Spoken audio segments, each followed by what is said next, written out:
سبيل الدموع سبيل مريح تنهد يا صاحي كي تستريح وبث الدعاء الخفي الصريح يسعك الفضاء الرحيم الفسيح.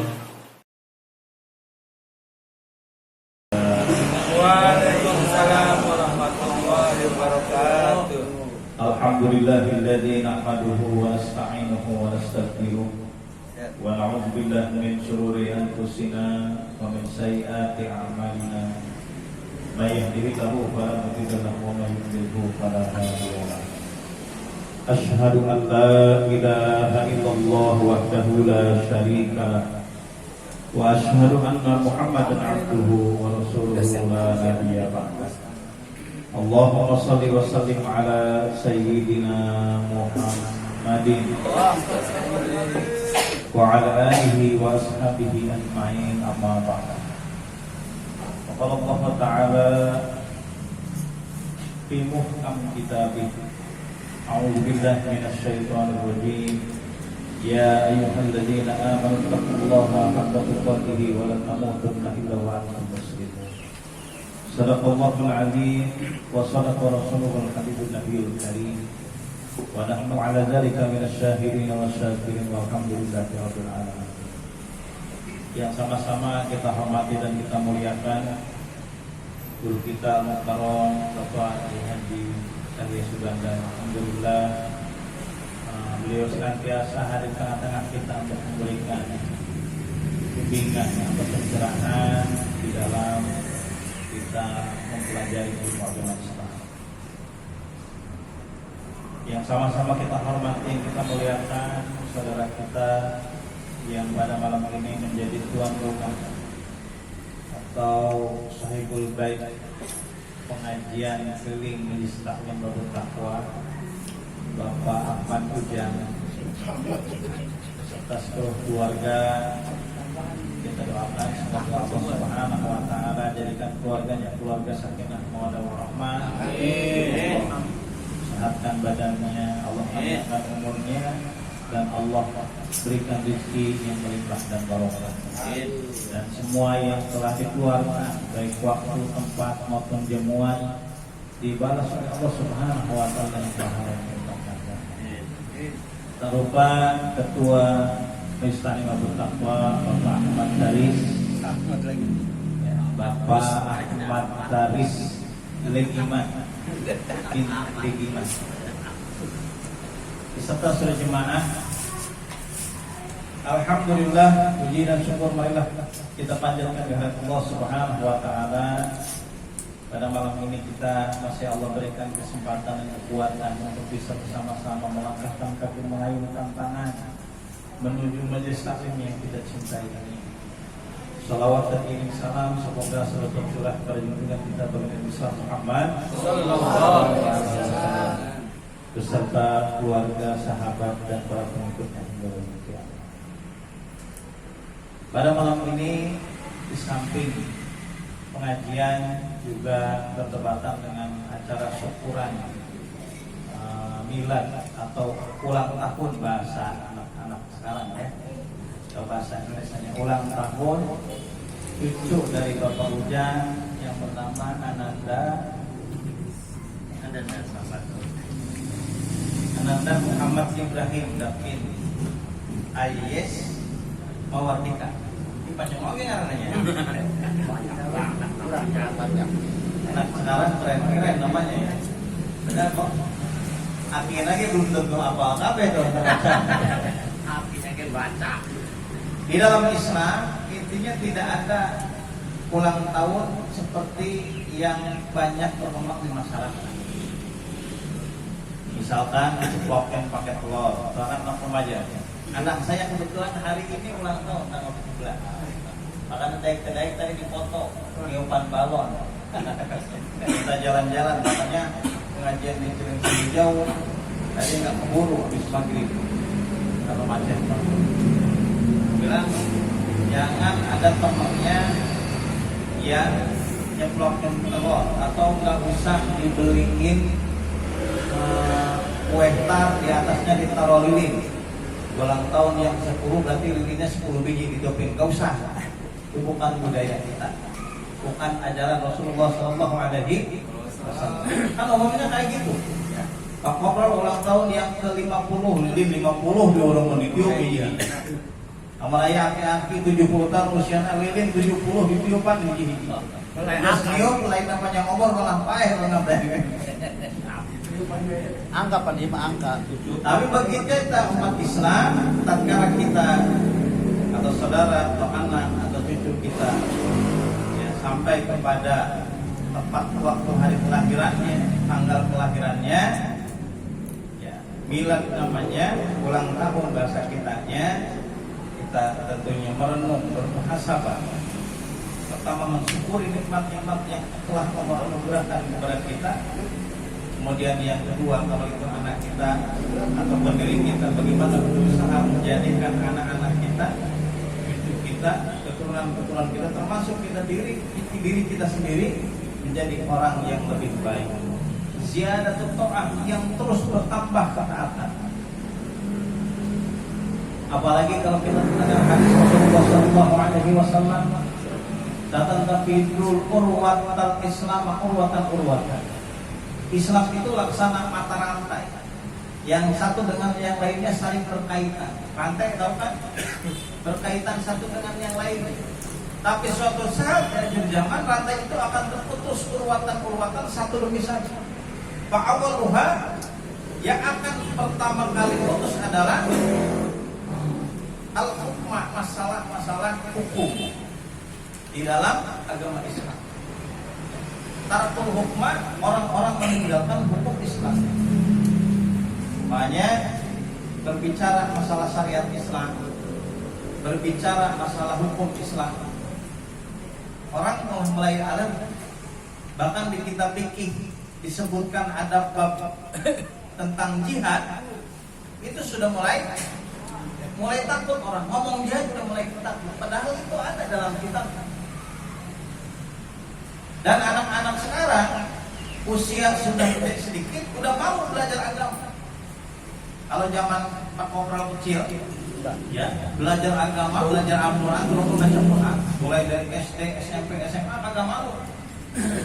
Walaupun udah kerja, kagak malu belajar Al-Quran. Makanya Pak Kopral baca Qurannya kasih, bukan Yasin, bukan Al-Kanfi, tapi kasih. Tapi kalau anak sekarang gede dikit, malu dia pergi ke pengajian. Udah usia SMP kelas 2, kelas 3 udah mau nggak ngaji. Bagaimana dia akan paham tentang ajaran agamanya? Bagaimana dia akan paham tentang hukum-hukum dalam Islam? Bagaimana cara beribadah yang benar, cara sholat yang benar, toharoh yang benar? Kalau dia tidak mau belajar.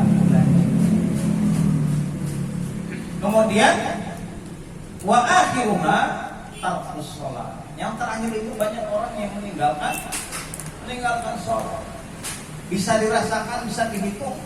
Di musola Al-Arif, sekeliling rumah agama Islam bukan mayoritas. Sekeliling musola semua Islam, hampir 99% agama Islam. Tapi lamun subuh, tetangga musola itu ada berapa ratus, subuh ada berapa orang? 2, Pak Ujang dan Abah. 9 orang. Sedikit demi sedikit disibukkan oleh waktu, disibukkan oleh pekerjaan, capek, lelah dan sebagainya. Maka di dalam Al-Quran surat Al-Maidah ayat 54 Allah Subhanahu wa ta'ala berfirman, ya ayyuhalladzina amanu may yartadda minkum an dinihi fasawfa ya'tillahu biqaumin. Wahai orang-orang yang beriman, tatkala di antara kalian ada yang murtad, ada yang kembali kepada kekufuran, dan ini banyak terjadi terutama setelah wafatnya Rasulullah SAW. Itu banyak orang yang kembali kepada kemusyrikan, kembali kepada kekufuran. Bahkan banyak bermunculan nabi-nabi palsu. Kemarin terakhir di Indonesia ada Tuhan Dewa, anak Dewa Matahari kan, langsung waktu itu disadarkan oleh MUI, ya, diurus oleh MUI. Kalau ada di antara kalian yang buta, yang kufur, fasawfa ya'tillahu biqaumin yuhibbuhum wa yuhibbun. Maka Allah akan mengganti, akan Allah datangkan suatu kaum yang lebih hebat, yang lebih baik dari kaum yang kufur itu. Siapa mereka? Yuhibbuhum wa yuhibbuna, yaitu kaum yang diciptakan oleh Allah, dijadikan oleh Allah, mereka dicintai oleh Allah Subhanahu wa taala dan mencintai Allah Subhanahu wa taala. Apakah kita akan menjadi orang yang termasuk kaum itu? Kaum yang dicintai oleh Allah dan cinta kepada Allah. Tinggal tanya kepada diri kita sendiri, kita sudah benar-benar cinta kepada Allah Subhanahu wa taala apa belum? Kalau Allah melarang sesuatu, kita sudah benar-benar meninggalkannya apa belum? Kalau Allah memerintahkan sesuatu, apakah kita sudah benar-benar melaksanakannya apa belum? Kalau Allah mewajibkan sholat, kita udah sholat apa belum? Hati kita udah ikut sholat apa belum saat kita sholat? Kalau Allah memerintahkan kita untuk taat kepada Al-Quran, karena itulah kalam Allah bagi umat Islam, bagian daripada nilai-nilai aturan agama dalam kehidupannya, kita sudah melaksanakannya apa belum? Kalau sudah, karena dasar kecintaan kita kepada Allah Subhanahu wa taala, dasar kecintaan kita kepada Rasulullah SAW, mudah-mudahan kita termasuk dalam golongan yang seperti itu. Begitu juga dengan anak-anak kita, cucu kita. Kita jadikan mereka orang-orang yang cinta kepada Allah Subhanahu wa taala, yang taat pada Allah Subhanahu wa taala, yang beriman kepada Allah Subhanahu wa taala. Dan banyak doanya tuh. Doanya itu, doa tentang anak pasti sama. Ada redaksinya yang berbeda. Ada Rabbi habli minan sholihin. Ada Rabbana hablana min azwajina wa dzurriyyatina qurrata a'yunin lil muttaqina. Allahumma ij'alna wa auladana wa dzurriyyatina min ahlil ilmi wa ahlil khair. Intinya dari doa-doa untuk anak itu, baik untuk anak maupun cucu, ya. Bagaimana kita memohon kepada Allah agar anak cucu kita menjadi anak-anak yang soleh, anak-anak yang solehah, cinta ilmu, ahli ibadah. Jarang ya ada kalimat yang diajarkan kepada kita, baik dari para ulama, ya, ataupun dari hadis dari Rasulullah SAW, meminta agar anak kita dijadikan anak yang kaya raya. Ada nggak? Ada. Malah ada doa yang Rasulullah SAW berdoa, Allahumma al miskina wa jumrati miskin. Ya Allah, jadikan saya orang-orang yang miskin dan kumpulkan nanti saya di surga bersama orang-orang yang miskin. Itu doanya. Jangan yang minta kaya. Kalau minta orang soleh, iya. Ahli ibadah, iya. Ahli ilmu, iya. Besok kebalik, doanya minta supaya miskin. Orang mah nggak usah minta doa miskin, miskin diri. Dari nenek moyang minta kayak jadi miskin. Artinya yang namanya rezeki, kekayaan, milik harta itu akan Allah anugerahkan seiring sejalan dengan ilmu yang dimiliki oleh anak-anak, dengan pengetahuan yang dimiliki oleh anak-anak, dengan keberkahan dari hasil doa orang tuanya, dari didikan dari orang tua. Tidak akan pernah terpisah. Tidak akan pernah terpisah. Bagaimana ini bisa dilakukan? Menjadikan anak yang soleh, yang mencintai Allah Subhanahu wa taala, yang dicintai oleh Allah Subhanahu wa taala. Jalan yang tidak lain dan tidak bukan adalah lewat tarbiyah, lewat pendidikan, masukkan ke pesantren, masukkan ke sekolah-sekolah Islam, ya, masukkan ke majelis-majelis taklim, masukkan ke pengajian-pengajian. Cuman kadang kita kalau untuk urusan akhirat luar biasa responnya, ya. Dimasukkan ke tempat kursus, bayar sekian ratus ribu, sekian juta, dibelain. Masuk ke sekolah ono, tapi sekolah ono mah lulusannya bisa masuk ke universitas negeri, bisa jadi PNS. Cuman mahal 15 juta dapatnya, dibayarin di Jaban untuk urusan dunia. Tapi kalau buat ngaji, diantarkeun gitu, bayaran ge setahun teu bayaran. Makana kaburu teh Ustaz. Saya dong berarti. Kalau panduran mah. Dididik ya, lewat proses pendidikan itulah akan melahirkan anak-anak ya, generasi yang terbaik. Kemudian di ayat ini dilanjutkan ajilatin alal mu'minina aizatin alal kafirin. Ternyata generasi yang baik ini mereka orang-orang yang memiliki sifat lembut, santun kepada orang-orang yang beriman. Lembut, baik, santun dan bersikap tegas kepada orang-orang kafir dan bentuk-bentuk kafir.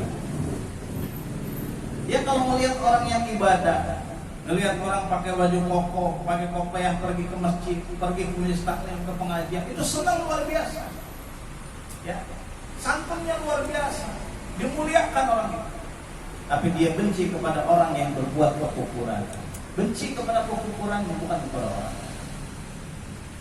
Bola sebaliknya, namun nempo awewe rada-rada terbenar, ya, karena seksi ditempokun, bilang penting dikenal ada amat dia. Resep. Malah resep, malah bangga dan merokok. Kalau ada orang yang ridho melihat kekufuran, melihat orang judi malah senang, melihat orang mabuk malah senang, melihat orang berzina berbuat maksiat malah senang. Maka perlu dipertanyakan bagaimana kualitas keiman yang ada pada diri.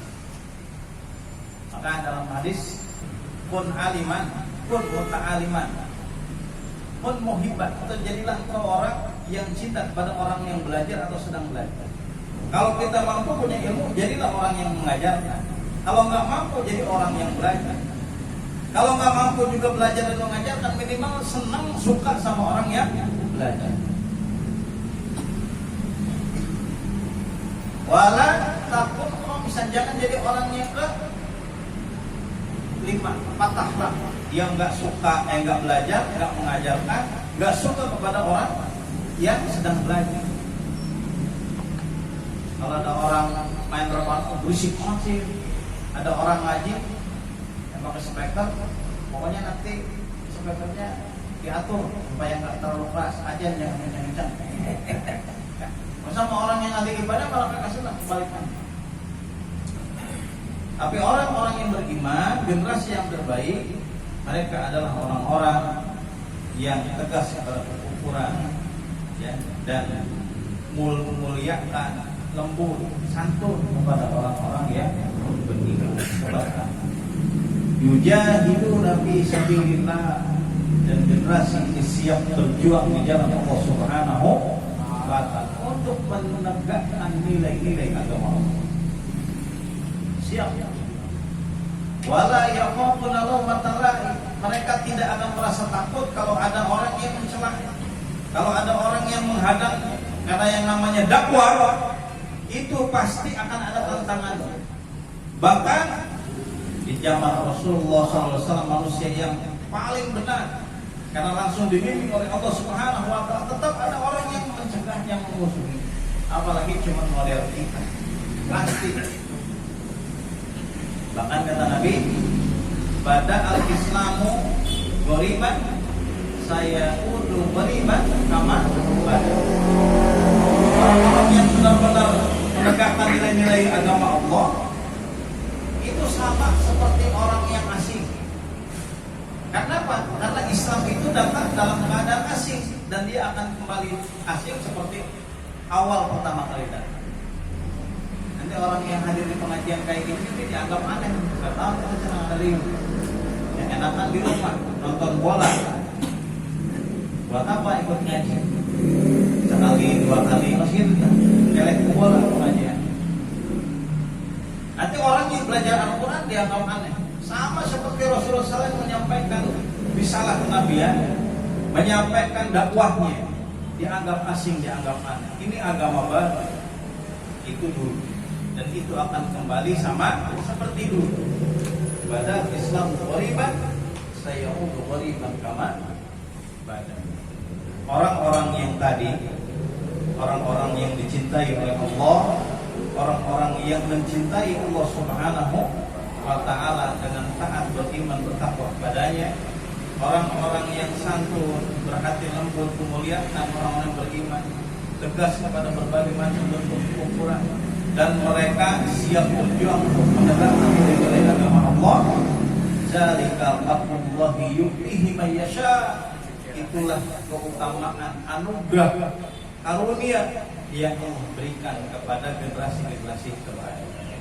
Ya, mudah-mudahan Ananda Muhammad Coto yang sekarang ulang tahun ya, Allah jadikan anak yang soleh, Allah jadikan sebagai kebanggaan kedua orang tuanya, ahli ilmu, ahli ibadah, sukses dunia akhiratnya. Allah sehatkan badannya, Allah jadikan dari berbagai macam bala penyakit baik yang nampak maupun yang tidak nampak, dan Allah Subhanahu wa ta'ala berikan keberkahan kepada Ananda dan kepada orang tuanya serta seluruh keluarga. Itu yang bisa saya sampaikan. Terima kasih atas perhatiannya. Mohon maaf atas segala kekurangannya. Assalamualaikum warahmatullahi wabarakatuh. Waalaikumsalam warahmatullahi wabarakatuh.